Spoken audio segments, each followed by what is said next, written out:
Women protest, demand reserved seats bill in National Assembly. Nigeria's economy grows 4.23% in second quarter of 2025. FCTA cracks down on kidnappers' hideouts in Asokoro communities. And on the foreign scene, French towns fly Palestinian flag despite government ban before recognition.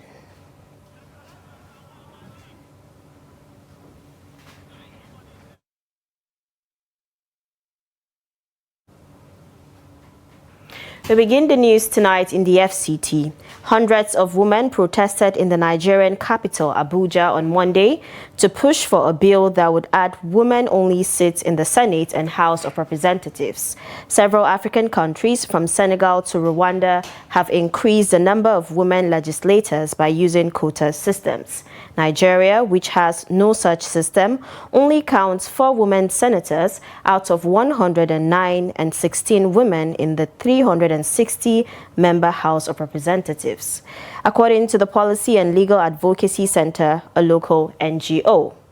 Dubbed the Special Seats Bill, the legislation would add 1 woman-only seat for both the House and the Senate in each of Nigeria's 36 states, plus the Federal Capital Territory, though implementing the changes will require a constitutional amendment. Women's groups from across the country converge in Abuja, organizing a caravan of buses, vans, and a truck blasting up-tempo Afrobeat music that snagged through the wide boulevards of the planned city.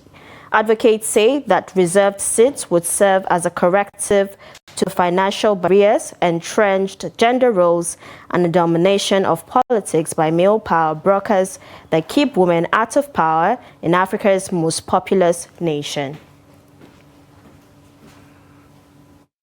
Environment. And so that is very, very, it's an apology, and we're looking at that. Now you're looking at the Senate. Senate, for example, you have 109, only 4 women. And in that 4 women, you have only, 1 has been suspended, as you are aware. So we don't know what is going on there. And then you have, so in a House of Representatives, you have 360, only 14 women. NCWS was founded in 1958, and since then, we have a very good structure. We are structured from the national level to the ward level. We are set at the national council here in the capital, and we are in all the 36 states of the federation. We are in all the 774 local governments in the country and in all the wards, all with leadership that guides the women. So everything we do, it transcends from the national down to the grassroots. To the protesters, the Speaker of the House of Representatives, Tajuddin Abbas, emphasized that the House is holding firm on these proposals and is transmitting them to the National Assembly to ensure performance within the current administration. We intend to vote on the proposals expeditiously and to transmit them promptly to the State House of Assembly so that concurrence can be secured within the current legislative session. Reform delayed is reform denied, and Nigerians deserve clarity and closure. We have set clear timelines. We intend to vote on the proposals expeditiously and to transmit them promptly to the State House of Assembly so that concurrence can be secured within the current legislative session. Reform delayed is reform denied, and Nigerians deserve clarity and closure.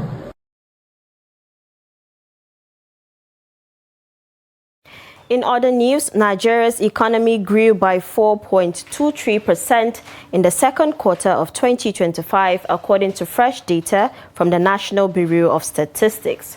The growth was driven by a rebound in oil production, which averaged 1.68 million barrels per day, the highest quarterly output since 2022 and enough to meet the country's OPEC quota.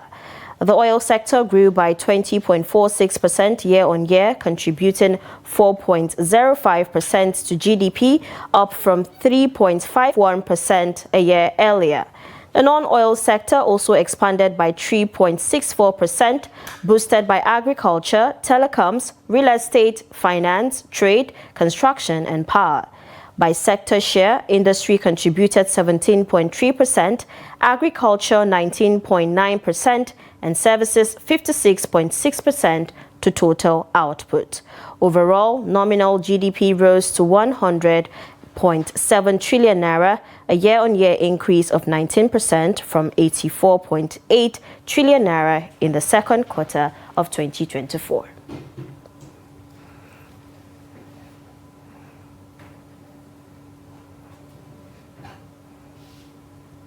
Now joining us in the studio to discuss this is an economist, Abraham Tarfa. Good evening and thank you for joining us on the News Hour. Good evening, thank you very much. Okay, so is Nigeria's 4.23% GDP growth truly sustainable, or is it just riding on the oil rebound? First of all, it's good news that our economy grew by 4.23 in this second quarter of 2025.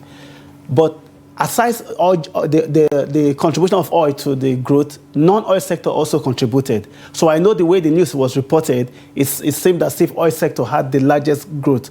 But the reality is that non-oil sector still contributed a lot to the growth of the GDP that we see, especially when you look at it in terms of sectors. Every sector, agriculture, telecoms, energy, or ICT, all grew.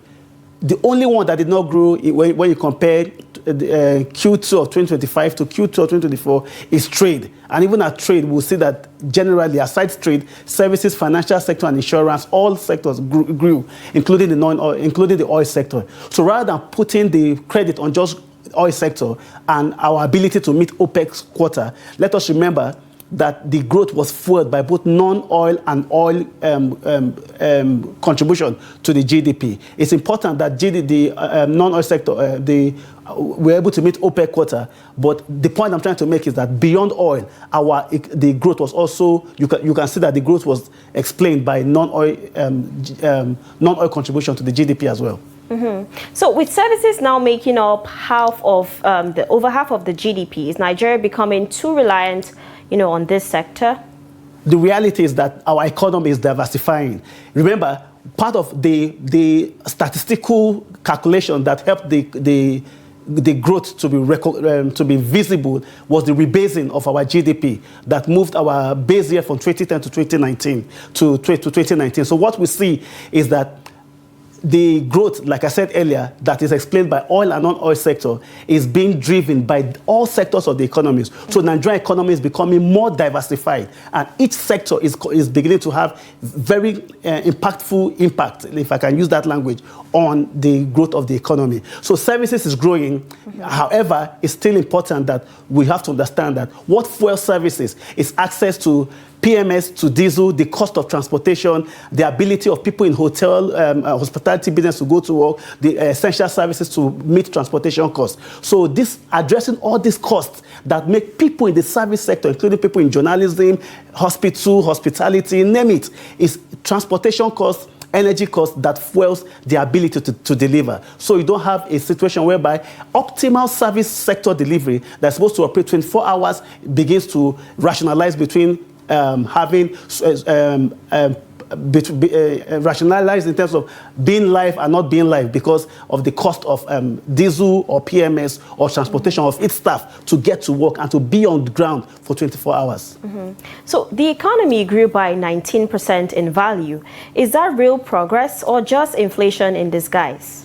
Yeah, generally when GDP growth is computed in this nature, it's normally nominal GDP that is reported. Yes, the economy grew by 4.23%, but in terms of our GDP, the overall size shows that our nominal GDP grew from 89 something trillion to about 100 and something trillion. So that growth is not adjusted for inflation yet. So it just tells you the nominal GDP, that tells you the size of our economic growth in terms of naira and kobo. But the real GDP growth rate, which is 4.23%, is the one that's adjusted for GDP for every adjustment that needs to be that would have been taken into recognition. So in other words, that growth is a growth that reflects the effort of the present administration to see that our economy, in terms of macroeconomic indicators, in addition to inflation that's already assuming a downward trend, also have GDP growing to maintain a positive trend as well.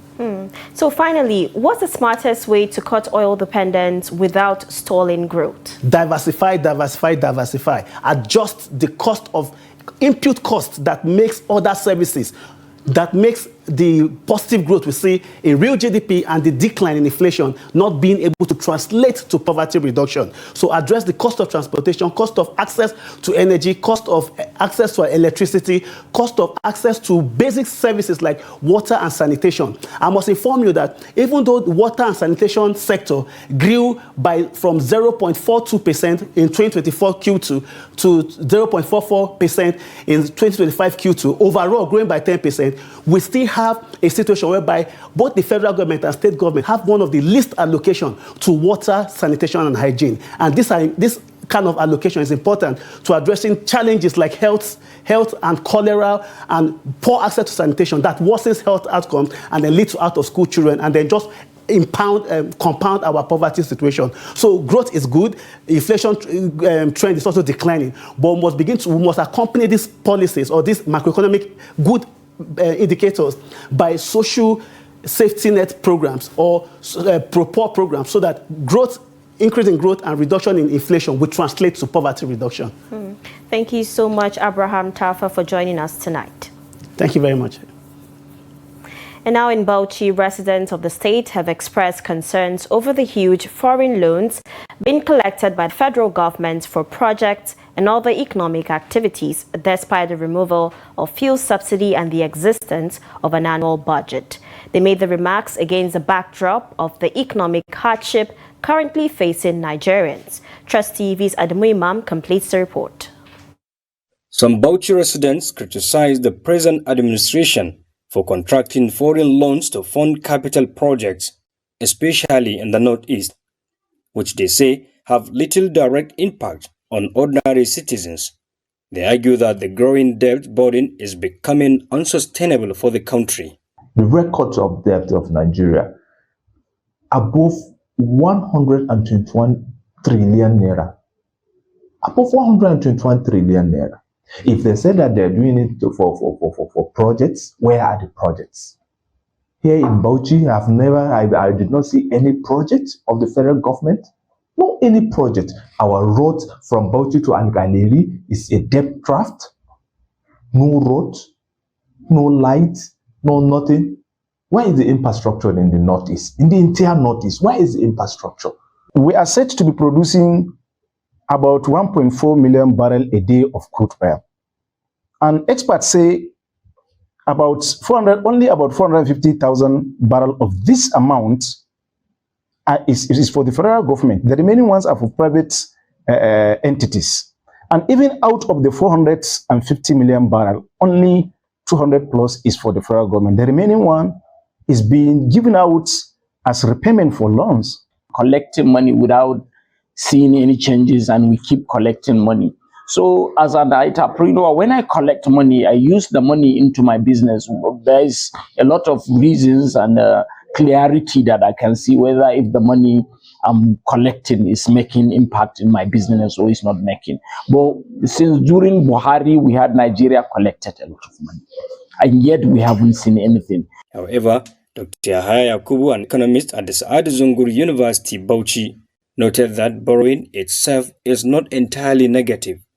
He stressed that the real issue is how such loans are utilized to benefit the common man. But in Nigerian context, we have seen it clearly that what is being borrowed, not even up to 50%, you can see, not even up to 50% is used for the purpose that is borrowed. We have seen the corruption index.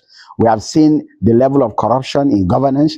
We have seen how government officials have turned the common resources to the personal resources. We have seen the cost of governance, how they use people's money. So, in fact, what they borrowed mostly is being used for their own personal gain, for running the governance, the governance, not for development purpose, and that is why the borrowing is not making any impact. Residents also lamented that several government initiatives and policies appear to benefit only few individuals rather than wider population. Adam Imam, Trust TV News, Bauchi. Now, away from Bauchi State, residents of Paduma and Kobe communities on the outskirts of Asokoro and Guzape say they can now heave a sigh of relief as the FCT administration intensifies efforts to clear kidnappers' hideouts. This follows reports of attacks in the communities in the not-too-distant past. Habibat Ajayi completes the report. For years, residents say the thick forest surrounding their communities have been a source of fear, serving as cover for kidnappers to launch attacks. The most recent incident last week forced security operatives to chase suspects into one of the bushes. I'm sure with this. For this area, we don't tell you who they live for here. Some time where would they work for here in the evening time like that.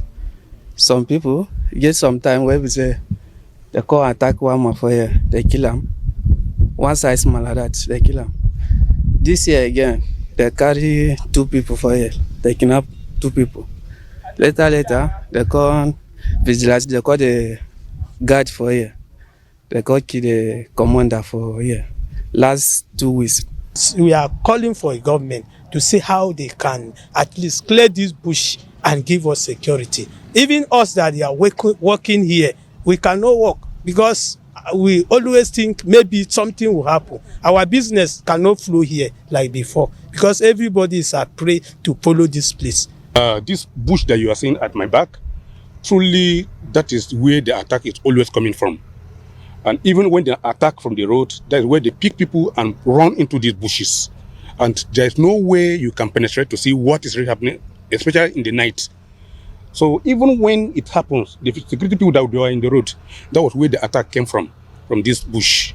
And that was why we are seeking the government to come and see how they can bulldoze and clear the place so that if that place can be clear to a clear view to the community. Director of Development Control FCTA Mukhtar Galadima promised sustained surveillance, stressing that the protection of rural communities remains a top priority. Just been informed by the representative of the village chief that they are in support of our action, that they are going to cooperate with us to clear everything because they are also a victim of these circumstances. So in these circumstances, they are not requesting for compensation, but they are requesting for total clearance of these trees.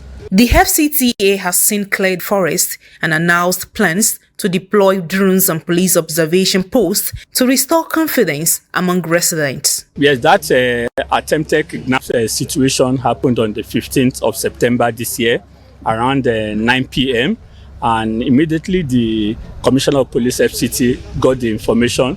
He mobilized his team to rescue the victim. The 2 victims that were taken by these kidnappers were rescued successfully, and in the process of trying to engage the kidnappers, one of the vigilante paid the supreme price. Reason why we are here, like the director have talked about, this is a transit route for most kidnapping activity that happen around here. You know, from here they can go to Karu, it leads them to Jikwe, it leads them to Rozo, leads them to Kurudu. And the FCT police commissioner have gone around all these routes to carry out recce on it, and that's why we are here to clear these places. Locals say they welcome the move and hope it finally ends the reign of fear in their communities. Habibat Ajayi, Trust TV News, Abuja. In other news, President Bola Tinubu on Monday evening met behind closed doors with the Rivers State Governor, Siminalayi Fubara, at the presidential villa, Abuja. Fubara arrived at the seat of power around 6:22 p.m., dressed in a white kaftan and black cap. This is his first meeting with the president since his 6-month suspension and the lifting of the state of emergency in Rivers on September 18, 2025. The governor briefed journalists after the meeting. You are aware that the suspension was lifted on the 17th, midnight 17th, and I came in on the 19th. Ideally, it's proper for me to see Mr. President to tell him that I'm back and I've also resumed my responsibility as the governor of Rivers State.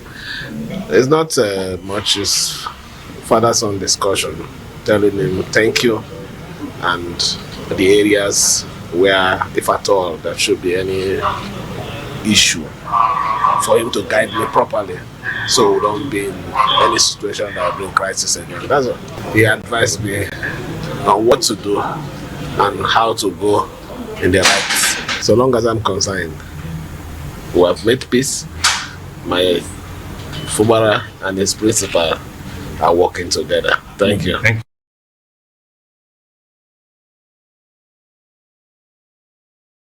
Coalition of civil society groups has faulted the recent threat of an indefinite strike by the president of the Nigeria Labour Congress, Joe Ajaero, over the recall of Senator Natasha Akpoti-Uduaghan, describing it as an undue interference in the judiciary. At a World Press Conference in Kano on Monday, the group accused Ajaero of abandoning workers' welfare and meddling in political matters. The CSOs urged the NLC president to return to the core mandate of protecting workers' rights, resign or face constitutional sanctions. We consider the actions and statements of Comrade Joe Ajaero, National President, Nigeria Labour Congress, NLC, threatening to embark on an indefinite strike if the senator is not recalled, as an unsavory assault on the principles and tenets of democracy. We are therefore calling on Comrade Joe Ajaero to resign from the labor movement and join a political party of his choice. Putting the government on check, working the government on what they should do, making the government know the feelings, the pains in Nigerian workers' hearts. We will work on to support that. It is doable, it is collectively achievable, but he's not thinking towards that. He's not thinking towards that, and he's making the government seem comfortable with their policies and their actions in the country. The planned commencement of trial in the cybercrime charges brought against suspended Kogi Central Senator Natasha Akpoti-Uduaghan before a federal high court in Abuja was stalled on Monday owing to an objection raised by the defendant. Akpoti-Uduaghan was arraigned on June 30th on a 6-count charge filed by the Director of Public Prosecution of the Federation, Muhammad Abubakar, and granted bail, following which Justice Muhammad Umar adjourned till September 22nd for the commencement of trial. When the case was called on Monday, prosecuting lawyer David Kaswe told the court that the business of the day was for the prosecution to open its case by calling its first witness. Kaswe, who had a television screen mounted in the courtroom preparatory to the commencement of the proceedings, told the court that the prosecution had a witness in court and was ready to proceed. Responding, defense lawyers Ehioye West Idahosa San expressed concern about the possibility of the prosecution opening its case. Although Kaswe argued strenuously that the objection filed by the defendant should not be allowed to stall the court's business for the day, Justice Umar insisted that the prosecution must first respond to the objection.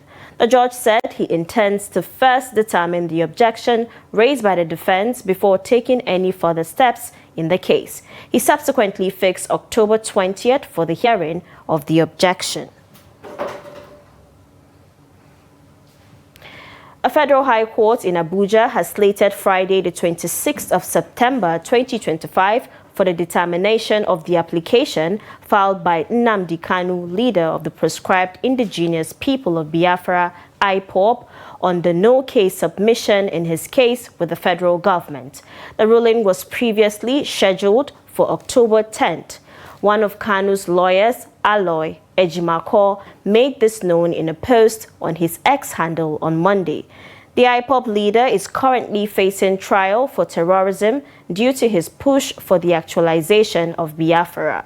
The court's notification about the slated hearing stated that if either party desires to postpone the hearing, he must apply to the court as soon as possible for that purpose. It, however, added that such application, if based on any matter of fact, must be backed up with proof of facts. The Northern Elders Forum, NEF, has outlined its position on state policing and insecurity in the region while announcing plans for the maiden Northern Nigeria Investment and Industrialization Summit. Speaking at a press briefing, NEF's spokesperson, Professor Abubakar Jidere, said the summit, organized in collaboration with the 18 northern states and the new Nigeria Development Company, will hold on September 29th and 30th, 2025. The event aims to attract investment, drive industrialization, and unlock the region's vast economic potential. Professor Jidere stressed that the summit is not political, but strictly developmental, with a focus on agriculture, solid minerals, infrastructure, human capital, industry, education, healthcare, housing, and technology. On security, he said the forum would support the creation of state policing if implemented properly, adding that with the federal government's renewed commitment, insecurity in the north could soon become a thing of the past. This summit is not just another summit. It is the unveiling of a fresh vision. It is an economic call to action, an appeal to conscience, and a strategic plan to unlock the promise of northern Nigeria. At one point in time, the North began to face different kinds of challenges. And these challenges were responsible for the apparent situation we are facing in the North today. And Northern Elders Forum is out boldly to face these challenges and work hand in hand with the governors, our partners, and other parts of Nigeria to bring these challenges to an end. The non-kinetic approach of President Sheikh Usman Eradua was able to bring to an end reasonably the problems in the then Niger Delta, which was a very serious matter, much worse than the current insecurity in northern Nigeria. And on the issue of insecurity, as you mentioned, in northern Nigeria, the federal government is on it, and that by the grace of God, in the next 1 year, in fact less than a year, it will be a matter of history. When you are faced with security challenges, naturally whatever is a viable solution to solving those security challenges, are welcome. So if state police will be established and be done accordingly in line with the rules and regulations governing state policing, and if this will help dramatically in addressing the insecurity issues, it's a welcome idea. The Arewa Consultative Forum, ACF, will in November mark its 25th anniversary, a silver jubilee of fostering northern unity since its formation in 2000. At the annual general meeting of the Kano chapter, Secretary General Murtala Aliyu reaffirmed ACF's mission of strengthening ties between its national body and state branches with elders, including governors, ex-office holders, and retired security chiefs, providing guidance. Chairman, Board of Trustees Bashir Al-Hatu praised Kano as the forum's most vibrant branch, urging members to sustain dialogue, collaboration, and partnerships to reclaim the North's past glory. Board member General Haliru Akilu, retired, described the the gathering as a reaffirmation of unity, service, and purposeful leadership. The meeting dissolved the old executives and unanimously elected new officers. In his acceptance speech, Dr. Umar highlighted the forum's modest successes, including a 2023 MOU with 18 political parties promoting violence-free campaigns, local government autonomy, and respect for electoral outcomes. Under the present leadership, the Kano chapter has recorded remarkable achievements, such as establishing a functional secretariat, engaging political actors in constructive dialogue, hosting conferences and exhibitions that celebrate innovations, addressing social concerns such as child trafficking, and forging partnership that strengthen education, health, and poverty alleviation. These milestones stand as testimony to what can be achieved when vision is matched with dedication and when unity guides our actions. Stakeholder organizations keep coming, from what we have from development partners to organizations like the ACF, to try and mobilize funds and support those that cannot meet the conditions of banks and financial institutions. And that is why it's very important for this organization to grow bigger. States cannot speak on behalf of nationals. So even if there's some statement that is either correct or erroneous, it's only the national that correspond to. If an officer in the national makes a statement, it's only a higher officer that can say it. So that is the Now moving on to more stories, the Federal High Court in Abuja has scheduled September 29th to hear a motion filed by the Osun State government challenging the court's jurisdiction in a suit over withheld local government funds. The state government argued that since the court's vacation ended on September 16th, the case should be transferred back to Osogbo for proper hearing. The motion, led by senior advocate Musibawa Adetumbi, contests the validity of the Attorney General's fiat allowing the case to be heard in Abuja during the court's vacation, and also challenges a letter appointing Justice Emeka Nwite to hear the matter in Abuja.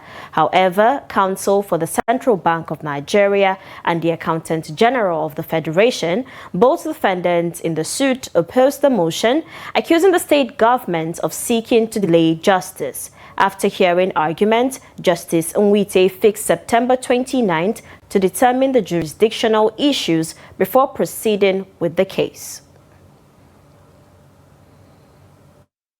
The simple matter here is that whether the money can be released to people that they called elected APC officials. You still, there is difference between elected APC officials and local government, if we're honest with ourselves. If we're dealing with local government itself, the civil servant are the one that will open an account. But when you say you want to open an account for elected APC officials, that in itself raises suspicion.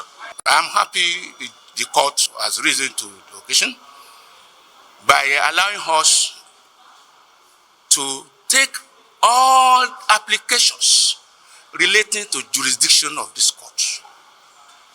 Ordinarily, we are entitled to 7 days to file our counter affidavit to the application served on us this morning.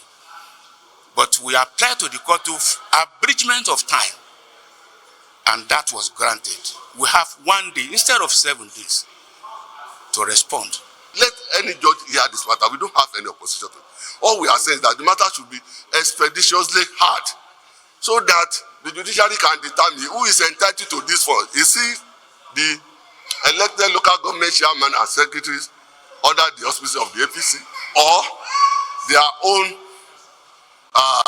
sit-at-home chairman and secretary, who they purportedly elected when there was no vacancy, when there was a decision of the Court of Appeal in Akure saying that there was no vacancy, returning those that were dissolved. Still in Abuja, the Federal Capital Territory Administration has intensified its clampdown on one-chance operators in Abuja, impounding 40 vehicles and 52 motorcycles in the latest operation. The Directorate of Road Traffic Services says the seizures followed offences such as driving against traffic, operating unpainted taxis, and route violations. Mandate Secretary of the FCT Transport Secretariat, Chinedu Elechi, explained that motorcycles will be crushed while vehicles will face mobile court processes. He added that all commercial drivers will soon be profiled with taxis registered and painted to curb one-chance robberies.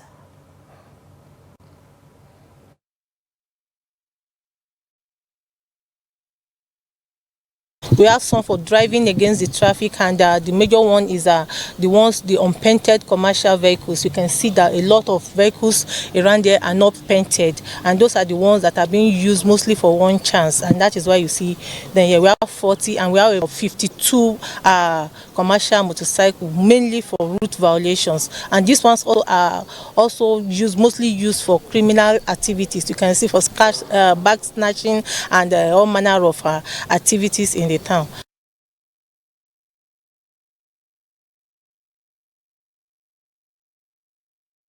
The Institute of Chartered Accountants of Nigeria, ICAN, has launched an investigation into an allegation of examination malpractice. In a viral video, a man and a woman were caught writing an examination on behalf of a public office holder.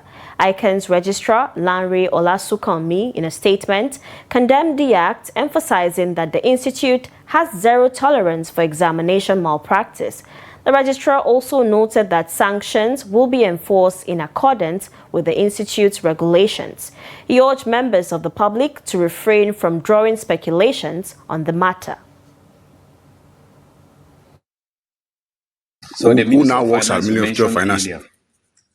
So who was it you linked to the Ministry of Finance? Do you know that what you are telling me is not true? Because what you told me, I confirmed. I know. When she mentioned it, I checked on her CRM from office. Yes. And I confirmed the address to be the address of the person who sent her. Okay. Because I saw, when she mentioned it, I confirmed, okay, fine, good. Before I ask you a question, you saw me going to open my system. I have looked using the student registration number. I have the person's data. Everything you were confirming, and that was why I knew. As you mentioned, I asked you for the phone number. I asked you for when you registered, and everything you gave me didn't match what is on the record in my system, and that's why. So. What I'm telling you is truth, but just I don't know the woman again. I'm going to write an ICAN exam. For who? For Mr. Martins Emmanuel. Martins Emmanuel. Yes. Okay, where do you reside? I reside opposite Catholic Cathedral. That's it. Do you know that it's a criminal offense to write exams for somebody? Are you aware of that? I am aware. You know it's a criminal offense to write exams for somebody and you still went ahead to do it. So are you being fair to yourself? Let me ask you. I'm not. You are not fair to yourself? Yes. So why did you do that?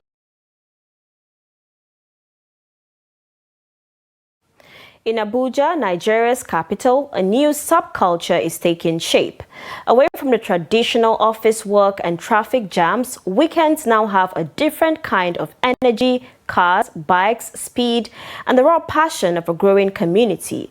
It's a subculture that is fast gaining traction among young Nigerians who have an appetite for extreme sports. Mariam Ishak tells us more. Many never imagined Abuja, known for its stiff official image, could be this alive. But here we are, where walkers and thrill-seekers gather to fuel a culture that is bigger than just cars and bikes. Once dismissed as reckless, the scene has grown into structured meets and greets and showcases across the city. Then, there are the drifters, J. Bash and Captain Awal, men who electrified the field with raw thrill. I've always wanted to build cars, right from when I was little, because we used to build cars from a pig milk tin, and there's what we call kara. I don't know what is kara with English. So we make cars from kara right from when I was small. Could remember the first time I bought my first drift car. I bought the car 80,000 naira. Yeah, that was like 2015. I bought the car 80,000 in a junkyard, but the car was not starting. So, you know, when we went to meet the man, he was like, Zakasia on your own, like you're buying it with your own rigs, you don't know what's inside the car. Then we bought the car without rims. I started going to watch during those times where it was happening, like in Idu, central area and so on. I was literally like 12, 13 years old. I couldn't even drive or anything. I practiced for like a couple of months, and then I attended my first event, which surprisingly I won, even against drifters that were drifting years before me. So, and I guess that's what encouraged me and pushed me, like that first event, first win. But it's not only about cars, the bikers ride too. For people like Ahmad Gumi, power bikes are an escape, an identity and a way to build community. I've been passionate about motorcycles since when I was probably 10 years old. I'm a passionate motorcyclist, so I think passion is what drives me to continue riding. And also as an instructor, I teach people how to ride, so I have to set an example for my students and the riders. So I think that's what drives me more. And while men dominate the scene, women are carving their own paths. I've not really faced any challenges. Aside the fact that a lot of people tell me, people make some comments on social media, which I'm not aware of because I do not go through that. But aside that, it's been smooth, alhamdulillah. But it's not all thrills. There are challenges finding safe practice grounds, dealing with accidents and earning respect. Many here speak of friends lost along the way. We try to do pre-safety talk for our members and other drivers. We must ensure that our members, they are law and traffic abiding. During our events, we do what we call physical inspection on our members' vehicle, where we check their brake lights, seat belts, on wiper, and other things that when you are driving on the road, you are safe, and other road users. We would like government support. We are not even asking for much, to be honest. Maybe if we can just get somewhere to drift. We are not asking like the government to pay us or to fund us or something. No, we want infrastructure basically. Behind the smoke and the roar, the audience is deeply invested. They come for the spectacle, the danger, and the sheer rush of it. Yeah, I enjoyed the tire spins, the burnouts, the adrenaline rush it brings out, and the excitement from the drifters. I really feel excited because once I've ever been inside the car and they drift with me, and it was really nice. They drive so amazing, so they give us just as any time. That is why we used to come this place as any time. So, where does it go from here? Can Abuja, the city of politics and policy, also become Nigeria's hub for extreme sports? For now, what's certain is this: cars, bikes, people and passion are rewriting Abuja's rhythm, and this fast life isn't slowing down anytime soon. Now, in a bold move against environmental degradation, Jigawa State has graduated 400 young farmers from a pioneering training program on date palm cultivation. The initiative, which aims to curb desertification while creating jobs and boosting economic growth, has been hailed as a first of its kind in Nigeria. The report. The graduation ceremony marked a milestone in the state fight against climate change, covering more than 2,084 tree clusters across Jigawa. The program aligned with the National Great Green Wall Initiative, designed to halt the Sahara's encroachment in 12 northern states. Participants displayed their new skills, highlighting the economic potential of the date farm. From its nutrient-rich fruit to its leaves, wood, and resin, every part of the tree offers opportunity for profit. Dates can be used for producing soft drinks, sweets, and powder. Even the seeds can be processed to make coffee. Nothing goes to waste in the date farm. The leaves can be used for making ceilings, while the wood serve in building houses. In his keynote address, Governor Umar Namadi expressed confidence that the project could generate more than 40 billion naira in earnings in the years ahead. He also revealed that phase 2 of the initiative will begin in June 2026. After almost a year of diligent preparations and careful planning, I'm happy today that we are today launching the Jigawa State Date Farm Development Program. As conceived, the Date Farm Development Program will involve the propagation and planting of over 200,000 date farm tree seedling across 2,084 date farm clusters covering 1,042 hectares in some selected local government areas across the state.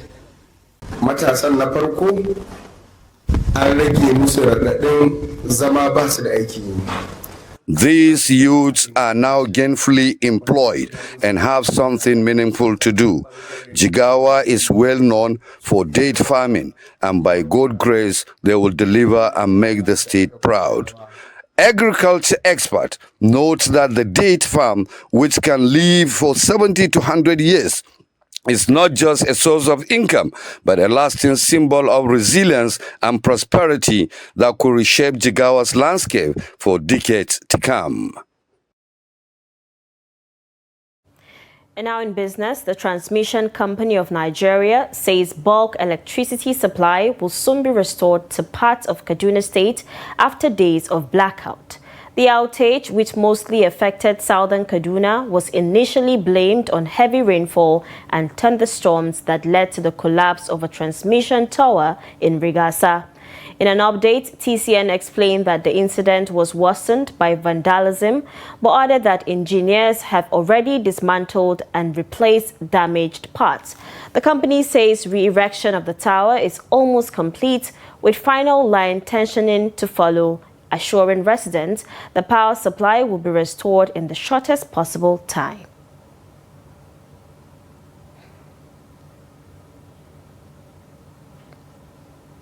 The House of Representatives has directed the Accountant General of the Federation, Shamsuddin Ogunjimi, to provide a detailed spreadsheet of payments made to contractors under the 2.4 trillion naira government approval for project implementation. This demand followed confirmation from the Office of the Accountant General that 2.4 trillion naira had already been approved for disbursement. Deputy Speaker Benjamin Kalu said this after a meeting with the Association of Indigenous Contractors of Nigeria in Abuja. The session followed earlier protests over delayed payments, which led to a partial settlement of 25% in September. The Parliament also tasked contractors to ensure authenticity of executed projects, warning against payments for incomplete or non-existent works. Assignment we gave to the Accountant General Office was to give us the spreadsheet of those they have paid. I paid this 2.4 trillion. We need to see how the government has paid 2.4 trillion and still people are standing on the streets saying that the government is paying. It's not giving government good image. How can we pay 2.4 trillion into the system and the same contractors on the streets? So we want to verify, investigate to know whether these are the people who are paid are real contractors, or the people claiming are the people who have really worked. One of the things they took home also was my charge to them, asking them to please. On the part of government, we are putting the pressure on government to pay up. But on their part, they should ensure that what government is paying for is a job well done. Away from Nigeria, mayors across France have flown Palestinian flags in defiance of a government order to take them down before it joined several other European and Western countries in recognizing a Palestinian state. France's Ministry of the Interior, as of Monday morning, said 21 town halls had raised a Palestinian flag, according to its own count, despite Interior Minister Bruno Retailleau, who belongs to the right-wing Republican Party, telling municipal governments to observe neutrality. Many more municipal governments were expected to join those who chose to hoist the flag. The mayors were responding to a call by the leader of France's Socialist Party, Olivier Faure, who condemned what he called Retailleau's insane indecency, calling on the outgoing Interior Minister, who resigned this week, to step aside. The communist mayor of the Parisian suburb of Malakoff, Jacqueline Belhomme, hoisted the Palestinian flag on Friday, refusing a police request to remove it and describing the removal order as a prefectural coup.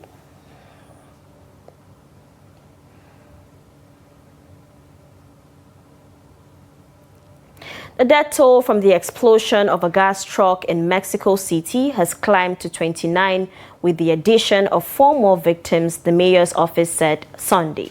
The truck was carrying nearly 50,000 liters of fuel when it overturned and blew up while traveling through the city's eastern Iztapalapa district on September 10th, causing widespread damage and disruption. 16 people remain hospitalized, while 39 have been discharged, according to latest official figures. A local prosecutor's office has said speeding was likely the cause of the accident. A truck's tank ruptured in the crash, allowing the gas to escape and ignite, investigators said. Mayor Clara Brugada has said her administration will regulate the traffic of fuel trucks in the megacity of 9.2 million people to try to prevent future tragedies. Now, the trial of former South Sudan Vice President Riek Machar began on Monday in the capital, Juba. Machar, alongside the co-accused, was presented in a cage inside the courtroom. The justice authorities said Machar faced criminal charges for his alleged role in an attack on a garrison of government troops earlier this year. Other charges include murder, conspiracy, terrorism, destruction of public property and military assets, and crimes against humanity. This was the first time Machar appeared in public since he was placed under house arrest in March. The trial was televised nationally. Machar's lawyers argued that the court was incompetent and therefore lacked jurisdiction on the matter.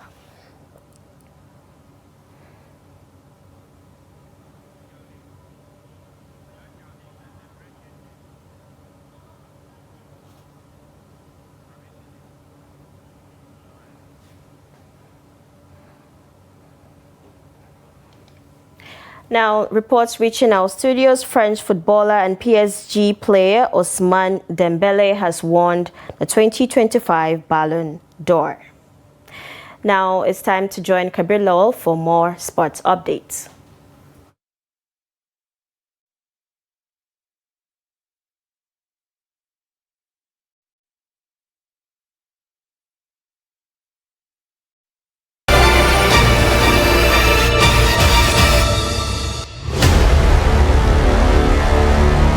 The NWFL Premiership Media Directors Forum has congratulated the newly promoted team for what they describe as well-deserved places in NWFL Premiership. The club include Kasmog Ladies, Ahundahin Queens, Sunshine Queens and Imo Striker Queens. According to the forum, through dint of hard work, teamwork and perseverance, the clubs achieved successes in highly competitive NWFL Championship promotion playoffs in Abriba and Umuahia in Abia State. It commended their dedication and commitment to achieving excellence. The 2 other teams who were not able to achieve promotion to NWFL Premiership this time around, the forum encouraged them to remain focused, steadfast and continue to work hard, as their efforts will surely pay off in the nearest future.